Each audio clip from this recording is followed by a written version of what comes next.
क्षण याद है। और मुझे देखो ये भी याद है कि ये कथा मैंने 21 जुलाई 2015 को ही कही थी। तो एक ब्राह्मण देवता थे, यहां पर सहनशीलता का भी दर्शन होगा और श्रोहिदः सर्वदेही नाम, सबका भला हो, इसका भी दर्शन होगा इस कथा में। तो एक ब्राह्मण थे, वो भागवत जी का रोज पाठ करते थे। घर वालों ने उनका व्यापार चालू करवा दिया, वो भी ठप हो गया, उनको नौकरी में लगा दिया, वहां से भी छोड़ छाड़ के आ गए। क्यों? उनको संसार की किसी भी क्रिया में आनंद आता है, वो केवल भागवत ही पढ़ते रहते थे। बस भागवत करवा लो, कितनी हो सके भागवत पढ़वा लो, भागवत का पाठ करवा लो, इतने इतने रसिक हो गए थे भागवत के। तो किसी पड़ोसी ने आकर के कान भर दिए, बोले इसका ब्याह करा दो, पत्नी आएगी, अकल ठिकाने आ जाएगी। ब्याह दो ही स्थितियों में ही होता है, या तो लड़का योग्य बन जाए तो सब पीछे पड़ जाते हैं इसका ब्याह कराओ, और या बिल्कुल ही अयोग्य हो तब सब पीछे पड़ जाते हैं इसका ब्याह कराओ, पत्नी आएगी, अकल ठिकाने। सहमत है कि नहीं बात से? तीसरा कोई उपाय हो तो मैंने अनुभव किया नहीं, ये दो मेरे अनुभव के हैं इसलिए बता रहा हूं। या तो बालक योग्य हो जाए तो पीछे पड़ जाएंगे इसका ब्याह कराओ, और या बिल्कुल ही अयोग्य हो तब पीछे पड़ेंगे इसका ब्याह कराओ, पत्नी आएगी, इसकी अकल ठिकाने आ जाएगी। तो ठीक वैसे ही वो ब्राह्मण देवता पूरे दिन पाठ करते थे। पड़ोसियों ने आकर के घर वालों का इसका ब्याह करा दो, पत्नी आएगी, अपने आप पत्नी को प्रसन्न करने के लिए, बालकों को सुख सुविधा के लिए कर्म करना पड़ेगा, फिर तो करेगा कहीं व्यापार। ब्याह हो गया, लेकिन ब्याह के बाद भी उनकी स्थिति बदली नहीं। वो भागवत जी पढ़ते रहते थे, भागवत जी का पाठ करते रहते थे। 2-4 साल तक पत्नी ने सहा, कुछ दिन कहा, पत्नी ने कहा ये तो मानेंगे नहीं, अब घर चलाने के लिए कुछ तो करना, तो मैं ही करती हूं। तो 2-4 घरों में जाके रोटी बनाती थी, उनकी पत्नी ये काम करती थी। पूरे दिन बेचारी लगी रहती, रात्रि में आकर के घर में बैठती, भोजन बनाती, दोनों पति पत्नी पाते। 2 बालक भी हो गए, उनको भी विद्यालय में फीस वीस देना, जो भी करना सब पत्नी करती थी। एक दिन उस ब्राह्मण के घर पर कुछ संत पधारे, और संत भी ऐसे समय पर आए जिस समय पर घर का पूरी प्रसादी भोजन सब समाप्त हो चुकी थी, सब पा चुके थे। प्राचीन काल में, प्राचीन भारत में संतों को घर में आने के लिए अनुमति नहीं लेनी पड़ती थी। संत जब जिसके यहां जाना चाहे पहुंच जाते थे, और जिनके घर पहुंचते थे वो अपने धनभाग्य मान करके उनको भोजन वगैरह पवाते थे, खुद छत पे सोते थे, उनको कमरों में सुलाते थे। ये प्राचीन भारत था, अब का भारत नहीं है। अब तो संत पहुंच जाएं, फोन करें, अरे भैया हम तुम्हारे नगर में आए हैं, बोले हम तो सब बाहर हैं, छुट्टी मनाने गए महाराज जी, आपको पहले बताना चाहिए था, 1 हफ्ता पहले फोन करते तो हम करते कोई व्यवस्था। अब आप एंड टाइम पे फोन करोगे, हम भी कोई फ्री थोड़ी बैठे हैं। अब का भारत अलग है।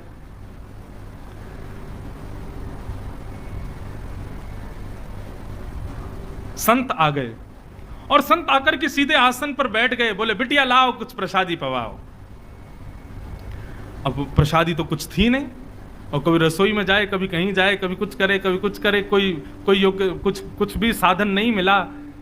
बार बार बिटिया को इधर से उधर भागते देख संत समझ गए कि हम गलत समय पे आ गए हैं, यहाँ पे अभी कोई व्यवस्था है नहीं।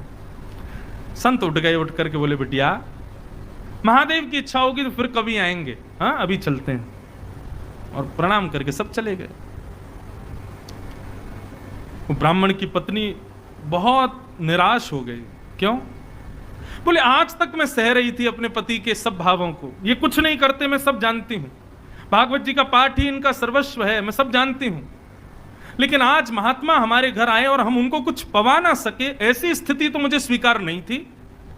आज यदि मेरे पति भी कुछ काम करते, घर में थोड़ा धन होता, अनाज होता, भोजन ज्यादा होता तो उनको पवाती। अब अकेली मैं नारी, पति को भी खवाऊं, बच्चों को भी खिलाऊं, खुद भी खाऊं, कहां तक चलाऊंगी घर को?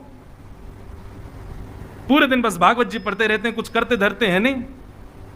आज पत्नी को क्रोध आया और भीतर कमरे में गई तो पंडित जी वही भागवत जी का पाठ कर रहे थे प्रसन्न मुद्रा में। पत्नी बोली पूरे दिन इसी को पढ़ते रहते हो, क्या दे दिया भागवत ने हमको? अरे कुछ नहीं दिया, तब भी स्वीकार था, लेकिन आज संत भूखे चले गए हमारे घर से और तब भी आप इस भागवत को लेकर के बैठे हैं। पत्नी ने भागवत जी की पोथी उठाई और ब्राह्मण के सिर पर ही मार दी। बोले इसको लीजिए और निकलिए घर से, मैं अकेली चला लूंगी घर को, यही भागवत तुम्हारा सर्वस्व, तो इनके साथ अकेले कहीं और रहो, यहां लौट करके मत आना जब तक मन में भाव ना आ जाए कि मुझे कुछ करना है। ब्राह्मण देवता अपनी भागवत जी को, उसके पन्ने बिखर गए थे, सब समेट करके हृदय से लगा करके रोने लगे और मनी मन विचार करने लगे, हे नाथ, मेरी पत्नी को आप साधारण पृष्ठ के रूप में दिखाई देते हो, पन्ने के रूप में दिखाई देते हो, लेकिन मैं जानता हूं ना आप प्रत्यक्ष कृष्ण हो। हे नाथ, मेरी पत्नी का कल्याण करना, यह है सुहृद सर्वदेहि नाम, सबका हित चाहने वाला। आप मेरी पत्नी का कल्याण करना, उसका मंगल करना नाथ। और अपनी भागवत जी को समेट करके गंगा किनारे चले गए और गंगा किनारे जाकर के खूब रोए, ठाकुर जी को याद कर करके, कथाओं को पढ़ पढ़ के खूब रोए।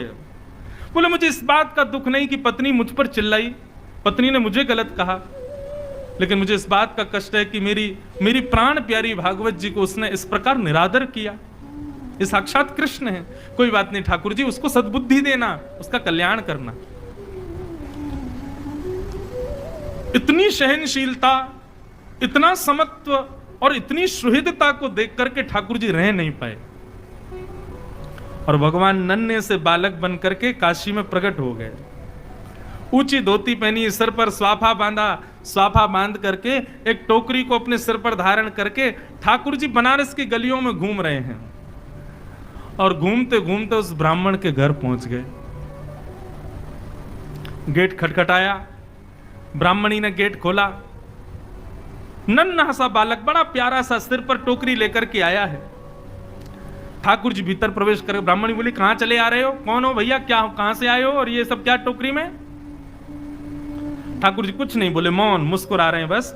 टोकरी को नीचे रख दिया, कपड़े से ढकी हुई थी। लौटने लगे तो ब्राह्मणी ने हाथ पकड़ा, बोले अरे कहीं भी चले आए, कुछ भी रख गए, कौन हो, क्या हो, बताओ तो। ठाकुर जी ने इशारा किया, गूंगे हैं, बोलना नहीं आता, इशारा करने लगे। ब्राह्मण बोली अच्छा गूंगे हो? ठाकुर जी बोले गूंगे, लिखना तो आता होगा? ठाकुर जी बोले लाओ लिख के बताते हैं। तो ठाकुर जी ने उसमें कुछ लिखा और लिख करके पन्ना बंद करके उसको दे दिया, चले गए।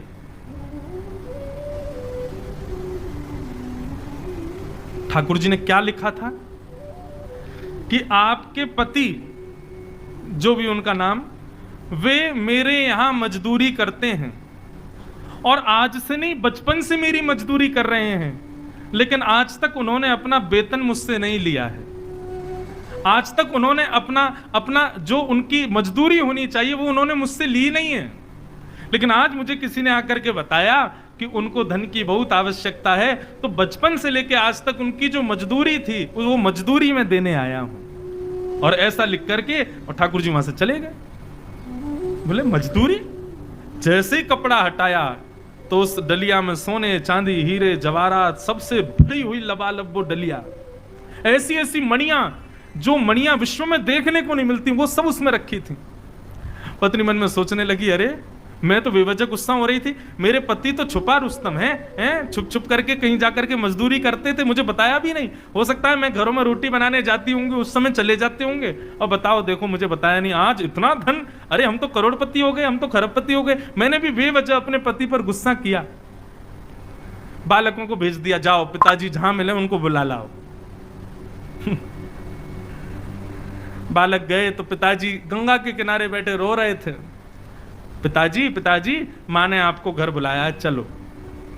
बालक चले गए, उन्होंने भागवत जी की पोथी को हृदय से लगाया, रोते हुए घर आ रहे थे और बार बार प्रार्थना कर रहे थे, हे नाथ कृपा करना मेरी पत्नी की बुद्धि सुधरे। जैसे ही अपनी गली के घर की गली में आए तो अपने घर को पहचान ही नहीं पाए। क्यों? आज तो घर का स्वरूप ही बदल गया। दिए जल रहे हैं, द्वार पर बढ़िया सुंदर रंगोली बनी हुई है, सुंदर पुष्पों से घर के द्वार को सजाया हुआ है। ब्राह्मण बोले ये मेरा ही घर है। सुबह तक तो ऐसा लग रहा था तेजहीन, और अभी ऐसा लग रहा है मानो सारे देवता ही मेरे घर में आ गए हों। ये क्या स्थिति हुई? चंद घंटों में सब बदल गया। ब्राह्मण ने जैसे ही भीतर प्रवेश किया, पत्नी ने आकर के थाल से आरती उतारी, जय हो, नए नए वस्त्र पहने हैं। ब्राह्मण को समझ नहीं आया, बोले ये सब क्या हुआ देवी?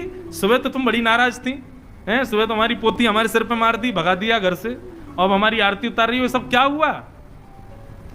ब्राह्मणी बोली आपकी चोरी पकड़ी गई। बोले मेरी चोरी कौन सी? आप अपने आप को दिखाते हैं कि आप कुछ करते नहीं हो, लेकिन आपने बचपन से मजदूरी की है। आप आज आपका मालिक आया था आपकी मजदूरी देने के लिए। ब्राह्मण बोले मेरा मालिक? कौन सी मजदूरी भैया? बोले हाँ, गूंगा मालिक आया था, आपको बोलना नहीं आता, उसको गूंगा है ना वो। ठाकुर जी ब्राह्मण देवता बोले गूंगा मालिक? ये कैसा मालिक है भैया? क्या मजदूरी देके गया? कक्ष खोल करके दिखाया तो डलिया रखी थी, सोने चांदी हीरे जवाहरात सब उसमें रखे थे। बोले देवी मेरा कोई मालिक नहीं है, ये मेरी कोई मजदूरी नहीं, मैं कुछ नहीं करता, मैं तो केवल भागवत अध्ययन करता हूं। बोले आपका मालिक आया था, गूंगा मालिक, और वो बता करके गया कि आपने मजदूर। तुमको कैसे पता? वो तो गूंगा था, बोलना जानता, तुमको कैसे पता? बोले ये पर्चा दिया। जैसे ही पर्चा खोल करके देखा तो सारे शब्द उस पर्चे में घूमने लगे, और तभी उस पर्चे पर ही त्रिभंग ललित श्याम सुंदर की आकृति प्रकट हो गई। ब्राह्मण देवता